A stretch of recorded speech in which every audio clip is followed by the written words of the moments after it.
কুল ইন্না সলাতি ওয়া নুসুকি ওয়া মাহইয়ায়া ওয়া মামাতি লিল্লাহি রাব্বিল আলামিন। হাবিব আপনি বলেন, আমার নামাজ, আমার কুরবানি, আমার জীবন, আমার মরণ সব কিছু একজনের জন্য। চিল্লায়া বলেন তিনি কে?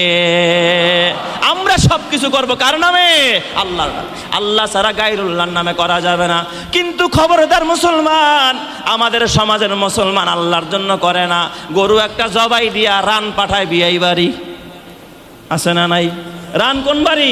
বিয়াই বাড়ি। বিয়াইরে খুশি করে। তার মানে বোঝা গেল আল্লাহরে সন্তুষ্ট করা তোমার মাকসাদ নয়। কয় নতুন জামাইয়ের বাসায় সামনের রান পাঠায় দাও, পিছনেরটা পাঠাও না, কারণ ওটার গোস্তরগুলো একটু মোটা মোটা আস। পিছনেরটা খাইতে বেশি মজা, পিছনেরটা পাঠাও, সামনেরটা পাঠাও। কেউ কয় কলিজা পাঠাও, কেউ কয় ফ্যাপসা পাঠাও, বিয়াই বাড়িতে পাঠাও। ও আমার মানুষ, ও আমার পাশের বাড়িওয়ালা, ও আমারে 10 কেজি দিছে, আমি ওরে 10 কেজি দিলাম। অথচ একজন গরিব ঈদের দিন, কোরবানি দিন এক টুকরা গোস্তের জন্য বাচ্চা দাঁড়ে দাঁড়ে ঘুরে বেড়ায়, বাচ্চা দাঁড়ে দাঁড়ে ঘুরে বেড়ায়, কারো স্লিপ পায় না, কারো ঘরের দরজায় দাঁড়াইতে পারে না, এক টুকরা গোস্ত পায় না। মায়ের কাছে গিয়া কাঁদে, মা প্যারালাইসিসের রোগী, বাবা নাই দুনিয়ার ভিতরে, এই ছোট্ট বাচ্চাটা দেখার মতো কোনো মানুষ নাই, সারাদিন দাঁড়ে দাঁড়ে ঘুরে বেড়ায়। আর মালিককে ডাক দেয়, আল্লাহ সকলের বাড়ির দরজায় কোরবানির গোস্ত রান্নার ঘেরান ছুটেছে, কিন্তু আমার ঘরে আল্লাহ এক টুকরা গোস্তের ঘেরান নাই, আমি খাইতে পারলাম না। কসম আল্লাহর, এই রকমের হতদরিদ্র একটা বাচ্চা ধইরা যদি তোমার ঘরের মধ্যে খাওয়াইতে পারো,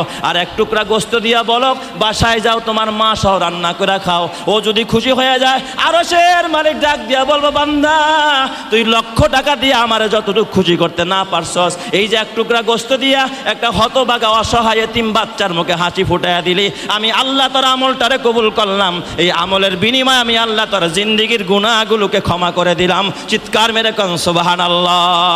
এমনও মানুষ আছে দেখবেন, কাজের বুয়া দিয়া রক্ত পরিষ্কার করায়, গোস্ত প্যাকেট করায়, কিন্তু বিকেলবেলা বুয়া জায়গা কাজ শেষ করে বুয়ারে বলে না, নাও তুমি এক পোটলা নিয়ে যাও, নাও বাসায় নিয়ে বাচ্চা নিয়ে রান্না করে খাও। তোমার ঘরের কাজের বুয়া, তোমার বাড়ির দারোয়ান, তার কোনো খবর নাই। এমন অসহায় রিক্সা চালক, তার বাড়ি এলাকায় না, কারোর সাথে পরিচয় নাই, কেউ তারে চিনেও না, এক টুকরা গোস্ত খাইতে পারে না, তুমিও তার এক টুকরা গোস্ত দিলা, তার মাথায় একটু হাত বুলাইলা। তার পরিবারের জন্য বলা ছাড়া তুমি নিজে গিয়া যদি 1 কেজি গোস্ত পৌঁছায় দিতে পারো, ওই পরিবারের মানুষ যদি দিল থেকে খুশি হয়ে যায়, আকাশের দিকে তাকায় যদি বলে, আল্লাহ তোমার বান্দা কত মায়া করলো, শত ব্যস্ততার মাঝে আমার ঘরে গোস্ত পাঠাইলো, আল্লাহ সে যদি না পাঠাইতো আমি খাইতে পারতাম না। আল্লাহ তাআলা ডাক দিয়া বলে, কিয়ামতের ময়দানে আমার মেহমানকে যে খুশি করেছে, আমার আল্লাহ কিয়ামতের ময়দানে তারা ডাক দিয়া খুশি বানাই আল্লাহ তাআলা বিনা হিসাবে জান্নাতি করে দিবে। জোরে কোন সুবহানাল্লাহ। এই জন্য বলেন তো, কোরবানির গোস্ত গরিবদের দেওয়ার দরকার আছে না নাই? আরো জোরে বলেন, দেওয়া দরকার আছে না নাই? কিন্তু খবরদার বাবা, আমাদের সমাজের ভিতরে কিছু কিছু মানুষ আছে দেখবেন, হাড্ডি একেবারে বাইসা বাইসা হাড্ডি আর চর্বিগুলো একত্রিত কইরা তারপরে গরিবের মাঝে দেয়, আর ভালো ভালো গোস্তগুলো তারপরে ঘরের মধ্যে নিয়ে যায়। আল্লাহ কয়, না, তোর ভিতরে ইখলাস নাই, যা আছে সবগুলো মিক্স কইরা তারপরে গরিবরে যা দিবি, ঘরেও তা নিবি। বিয়াই বাসায়ও যেমন পাঠাবি, আমি নিষেধ করি না, পাঠা, তবে খবরদার গরিবরে যেমন দিবি বিয়াইর বাসায়ও তেমন পাঠাবি। আরে বিয়াইর বাসায় ভালোটা পাঠায়া গরিবরে দিবি না, আল্লাহ বেজার হয়ে যাবে কিয়ামতের ময়দানে, আসামির কাঠগড়ায় দাঁড়াইতে হবে। কথা ঠিক না ব্যাঠিক? জোরে কর। এই জন্য আমাদের কোরবানি করতে হবে। আল্লাহ তাআলা বলে, ফাসাল্লি লিরাব্বিকা ওয়ানহার।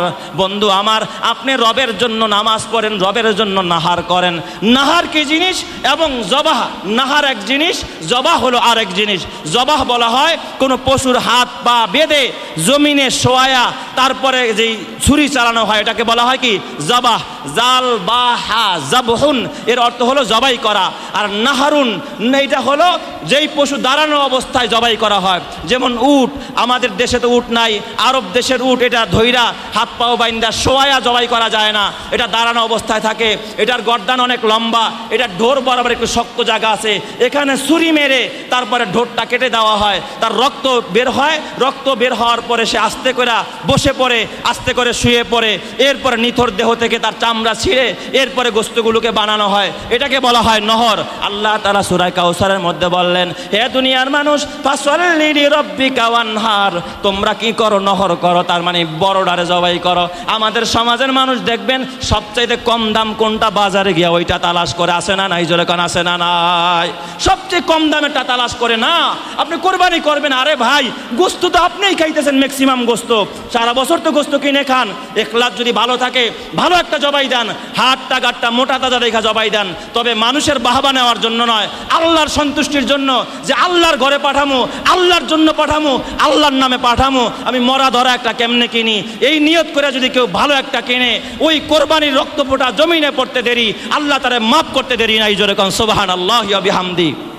আল্লাহর নবী ফাতেমা রাদিয়াল্লাহু তাআলা আনহাকে কোরবানির দিন ডাক দিয়েছে, ফাতেমা তাড়াতাড়ি আসো, দেখে যাও। ফাতেমা যখন জবাই হইতেছিল, ফাতেমা তাকায়া দেখো, তোমার কোরবানির রক্তগুলো যেখান দিয়া গড়ায়া যায়, তোমার জিন্দিগির গুনাহগুলো রক্তের সাথে গড়ায়া যাইতেছে। ও ফাতেমা, প্রথম ফোঁটা রক্ত জমিনে পড়তে দেরি, ওই কোরবানি দাতার তোমার জিন্দিগির গুনাহ মাফ করতে আল্লাহ দেরি করে নাই। জোরে কোন সুবহানাল্লাহ। এই জন্য আমাদের ইখলাসের সাথে একটা হৃষ্টপুষ্ট বয়স হয়েছে, এই 4টা শর্ত মেনে নিয়ত ঠিক করে হালাল টাকা দিয়ে কোরবানি করব, শরীয়ত সম্মত পদ্ধতিতে কোরবানি করব, এরপরে বয়সটাও দেখে নিব বয়স হয়েছে কিনা, একটু মোটা তাজা দেখা, একা না পারি 7 জনে মিলে কোরবানি করব, আরে গরু না পারি একটা ছাগল দিয়ে কোরবানি করব। 15,000 টাকা হইলে একটা ভালো ছাগল পাওয়া যায়, আপনি 15,000 টাকা দিয়ে একটা ছাগল কোরবানি করে দেন, আপনার কোরবানি কবুল করবেন কে? আল্লাহ। আল্লাহ তাআলা আমাদের সকলকে সহিভাবে সুন্দরভাবে কোরবানি করার তৌফিক দান করুক, সকলেই বলি আমিন। এই কোরবানি কি এবং কেন, এই প্রশ্নটা আপনি আর আমার এখন কমন প্রশ্ন তা না, সাহাবায়ে কেরামও নবীজির কাছে একদিন প্রশ্ন করলেন। আন যায়েদ ইবনে আরকাম রাদিয়াল্লাহু তাআলা আনহু قال قال اصحاب رسول الله صلى الله عليه وسلم ما هذه الاضاحي يا رسول الله। হযরতে যায়েদ ইবনে আরকাম থেকে বর্ণিত, সাহাবায়ে কেরাম বিশ্ব নবীকে প্রশ্ন করলেন, ইয়া রাসূলুল্লাহ, ইয়া হাবিবাল্লাহ, কুরবানি কি জিনিস? মা হাযিহিল আদাহি ইয়া রাসূলুল্লাহ, কুরবানি আবার কি জিনিস? আল্লাহর নবী বলেন, ক্বালা সুন্নাতু আবিকুম ইব্রাহিম, কয় কুরবানি হলো তোমাদের পিতা হযরত ইব্রাহিম আলাইহিস সালামের তরিকা, তোমার পিতা হযরতে তোমাদের পিতা ইব্রাহিম খলিলুল্লাহর একটা সুন্নত। চিৎকার মেরে কন্না আল্লাহু আকবার। তাহলে কুরবানি ইব্রাহিম খলিলুল্লাহর তরিকা, ইব্রাহিম আলাইহিস সালামের একটা সুন্নত। এখানে সুন্নত বলতে আমরা যেমন ফরজ, ওয়াজিব, মুস্তাহাব সুন্নত বলি, এই সুন্নত না, বরং সুন্নাহ এর শাব্দিক অর্থ হলো তরিকা, সুন্নাহ এর শাব্দিক অর্থ হলো কি? আদর্শ। এই কোরবানি হলো তোমাদের পিতা, জাতির পিতা ইব্রাহিম আলাইহিস সালামের সুন্নাহ, তার আদর্শ, তার একটা করণীয় কাজ যেটা করেছে, যেটা আমাদের জন্য আল্লাহ তাআলা আদর্শ হিসাবে, আমার নবীর সুন্নাহ হিসাবে আল্লাহ ওয়াজিব করে দিয়েছেন। জোরে কোন সুবহানাল্লাহি ওয়া বিহামদি। তাহলে কোরবানি এটা হলো ইব্রাহিম আলাইহিস সালামের আদর্শ। বলেন কার আদর্শ? ইব্রাহিম আলাইহিস সালামের আদর্শ। পিতা হয়া পুত্রকে কোরবানি করছে, সুবহানাল্লাহ। জোরে কোন সবাই। বলেন তো এখানে কি রক্ত আর মাংস আর গোস্তর কোনো খেলা ছিল নাকি? আপনি কি পারবেন না আপনার ছেলেকে কোরবানি করতে? এখানে শুধুই ছিল রবের হুকুম, রবের গোলামি। এই জন্য আল্লাহ তাআলা বলেন, ফাসাল্লি লিরাব্বিকা ওয়ানহার, হাবিব আমার আপনি নামাজ পড়েন রবের জন্য, আপনার রবের জন্য। ফাসাল্লি লিরাব্বিকা, আপনার রবের জন্য আপনি নামাজ পড়েন। নামাজটা যেমন আল্লাহ ছাড়া কারো জন্য পড়া যাবে না, হাবিব আমার ওয়ানহার, আপনি কোরবানিও করবেন আপনার রবের নামে, আপনার আল্লাহর নামে। আল্লাহ ছাড়া কারো জন্য কোরবানি করা যাবে না, গোস্ত খাওয়ার নিয়ত রাখা যাবে না। অনেকে আছে দেখবেন ফ্রিজ ঠিক করা আরম্ভ করছে, আছে না নাই? কোরবানি আসছে, এখন বাস ডিপ ফ্রিজ তাড়াতাড়ি মেরামত করো, কারণ গোস্ত দিয়া ভরতে হবে। তোমার যদি আল্লাহকে খুশি করা মাকসাদ থাকে, তুমি যদি দিলের ভিতরে আল্লাহর ভয় লালন করো, কারণ তাকওয়া ছাড়া কোরবানি কবুল হয় না। আল্লাহ তাআলা কোরআনুল কারীমের মধ্যে বলে দিয়েছেন, ওয়াতলু আলাইহিম নাবা ইবনাই আদামা ইজ কররাবা কুরবানান ফাতুকুব্বিলা মিন আহাদিহিমা ওয়া লাম ইউতাকাব্বাল মিনাল আখার ক্বালা লা আকতুলান্নাকা ক্বালা ইন্নামা ইয়াতাকাব্বালুল্লাহু মিনাল মুত্তাকিন। আল্লাহ তাআলা বলে, রাসূল আমার আপনি আদম নবীর 2 সন্তানের কোরবানির ইতিহাসটা একটু মানুষকে শোনায়া দেন। হাবিল আর কাবিলের কোরবানির ইতিহাসটা। হাবিল আর কাবিল যখন উভয়ে কোরবানি পেশ করেছিল, আদম নবীর যুগে কোরবানির বিধান ছিল পাহাড়ের উপরে কোরবানির বস্তুকে রাখতো, আর আগুন আইসা ওই কোরবানির বস্তুকে পোড়ায়া দিত। যার কোরবানি পোড়ায়া দিত তার কোরবানি কবুল হয়ে যেত, যার কোরবানি আকাশ থেকে আগুন আইসা পোড়াইতো না তার কোরবানি কবুল হতো না। তারা গোস্ত খাইতে পারতো না, যা কোরবানি করত এটা পুইরা যাইতো, যারটা পুড়ে যাইতো তারটাই কবুল হইতো। জোরে কোন সুবহানাল্লাহ। এই বিধান যদি এই উম্মতের জন্য থাকতো, আমাদের হাজারো মানুষ কোরবানি করতো না। ঠিক না ভাই? ঠিক। যদি বলা হইতো যে এই বাউনিয়াবাদ কেন্দ্রীয় ঈদগাহ মাঠের মধ্যে সবাই মিল্লা কোরবানি দাও, তখন ক্যামেরাম্যানরা ক্যামেরা নিয়ে বসে থাকতো, দেখি কাঠটা কবুল হয় আর কাঠটা কবুল হয় না। তখন 5 লাখ টাকা দিয়ে কোরবানি করছে, গায়ে দেখছো, পরের দিন ওই গরু সহ ওই ধনী মানুষটার ছবি সহ তারপরে প্রচার করবে অমুকের কোরবানি কি হয় নাই, কবুল হয় নাই। তখন মানুষ ঢোল পিটায় বেড়াইতো, যেটা বড় বাটপার, কথা কয় না কা সবাই, এটা বড় সিটার, আর কোরবানি কবুল হয় নাই। আল্লাহ তাআলা তোর কোরবানি কবুল হলো কিনা আল্লাহ গোপন করেছে, তোরে বেইজ্জত করতে আল্লাহ তাআলা চায় না। যদি আগের বিধান আল্লাহ দিয়া দিতেন, বেইজ্জত হয়ে যাতি, এই সমাজের মধ্যে মুখ দেখানোর মতো মানুষ পাওয়া যাইতো না যে আমার কোরবানি কবুল হয় নাই। মানুষ দেখলেই বলতো তুই একটা বাটপার, তোর কোরবানি কি হয় নাই, কবুল হয় নাই। এই জন্য আল্লাহ এই সিস্টেমটাকে রহিত কইরা আল্লাহ তাআলা উম্মতে মুহাম্মাদের জন্য গোপন করে দিলেন, কয় কোরবানি করবি তুই, গোশত খাবি তুই, কোরবানি করবি তুই, গোশত খাবি তুই, আমি তোর গোশত নিব না, আমি তোর রক্ত নিব না, হাড্ডি নিব না, মাংস নিব না। তবে বান্দা তোর দিলের মধ্যে যে একটু তাকওয়া আছে, ইন্নামা ইয়াতাকাব্বালুল্লাহু মিনাল মুত্তাকিন, এই মুত্তাকি হওয়ার বরকতে, তাকওয়ার বরকতে আমি তোর জিন্দেগীর গুনাহ মাফ করে তোর কোরবানিকে কবুল করে তোর জান্নাতি বানায়া দিব। চিৎকার মেরে কন সুবহানাল্লাহ। हर लहजा है मोमिन की नई शान नई आन, हर लहजा है मोमिन की नई शान नई आन, गुफ्तार में किरदार में अल्लाह की बुरहान, गुफ्तार में किरदार में अल्लाह की बुरहान, गफ्फारियु क़ह्हारियु कुद्दूस व जबरूत, ये 4 अनासिर हो तो बनता है मुसलमान, ये 4 अनासिर हो तो बनता है मुसलमान, उल्फत में बराबर के वफा हो के जफा हो, उल्फत में बराबर के वफा हो के जफा हो, हर चीज़ में लज्जत है अगर दिल में मज़ा हो, हर चीज में लज्जत है अगर दिल में मजा हो। কেউ যদি আল্লাহর জন্য দিলটাকে আল্লাহর জন্য দিয়ে দেয়, আল্লাহ তাআলা তার হাবিবকে ডাক দিয়া কয়, আল্লাহর হাবিব শোনেন, আল্লাহ তাআলা তার বন্ধুকে ডাক দিয়া কয়, কুল ইন্না সলাতি ওয়া নুসুকি ওয়া মাহইয়ায়া ওয়া মামাতি লিল্লাহি রাব্বিল আলামিন। হাবিব আপনি বলেন, আমার নামাজ, আমার কোরবানি, আমার জীবন, আমার মরণ সব কিছু একজনের জন্য। চিল্লায় বলেন তিনি কে? আমরা সব কিছু করবো কার নামে? আল্লাহর নামে। আল্লাহ ছাড়া গায়রুল্লাহর নামে করা যাবে না। কিন্তু খবরদার মুসলমান, আমাদের সমাজের মুসলমান আল্লাহর জন্য করে না, গরু একটা জবাই দিয়া রান পাঠায় বিয়াই বাড়ি, আছে না নাই? রান কোন বাড়ি? বিয়াই বাড়ি, বিয়াইরে খুশি করে। তার মানে বোঝা গেল আল্লাহরে সন্তুষ্ট করা তোমার মাকসাদ নয়। কয় নতুন জামাইয়ের বাসায় সামনের রান পাঠায় দাও, পিছনেরটা পাঠাও না, কারণ ওটার গোস্তরগুলো একটু মোটা মোটা আস, পিছনেরটা খাইতে বেশি মজা, পিছনেরটা পাঠাও, সামনেরটা পাঠাও। কেউ কয় কলিজা পাঠাও, কেউ কয় ফ্যাপসা পাঠাও, বিয়াই বাড়িতে পাঠাও। ও আমার মানুষ, ও আমার পাশের বাড়িওয়ালা, ও আমারে 10 কেজি দিছে, আমি ওরে 10 কেজি দিলাম। অথচ একজন গরিব ঈদের দিন, কোরবানি দিন এক টুকরা গোস্তের জন্য বাচ্চা দাঁড়ে দাঁড়ে ঘুরে বেড়ায়, বাচ্চা দাঁড়ে দাঁড়ে ঘুরে বেড়ায়, কারো স্লিপ পায় না, কারো ঘরের দরজায় দাঁড়াইতে পারে না, এক টুকরা গোস্ত পায় না, মায়ের কাছে গিয়া কাঁদে, মা প্যারালাইসিসের রোগী, বাবা নাই দুনিয়ার ভিতরে, এই ছোট্ট বাচ্চাটা দেখার মতো কোনো মানুষ নাই, সারাদিন দাঁড়ে দাঁড়ে ঘুরে বেড়ায়। আর মালিককে ডাক দেয়, আল্লাহ সকলের বাড়ির দরজায় কোরবানির গোস্ত রান্নার ঘেরান ছুটেছে, কিন্তু আমার ঘরে আল্লাহ এক টুকরা গোস্তের ঘেরান নাই, আমি খাইতে পারলাম না, কসম আল্লাহর। এই রকমের হতদরিদ্র একটা বাচ্চা ধইরা যদি তোমার ঘরের মধ্যে খাওয়াইতে পারো, আর এক টুকরা গোস্ত দিয়া বলো বাসায় যাও তোমার মা সহ রান্না করে খাও, ও যদি খুশি হয়ে যায়, আরশের মালিক ডাক দিয়া বলবো, বান্দা তুই লক্ষ টাকা দিয়ে আমারে যতটুকু খুশি করতে না পারছস, এই যে এক টুকরা গোস্ত দিয়া একটা হতভাগা অসহায় এতিম বাচ্চার মুখে হাসি ফুটাইয়া দিলি, আমি আল্লাহ তোর আমলটারে কবুল করলাম, এই আমলের বিনিময়ে আমি আল্লাহ তোর জিন্দেগীর গুনাহগুলোকে ক্ষমা করে দিলাম। চিৎকার মেরে কোন সুবহানাল্লাহ।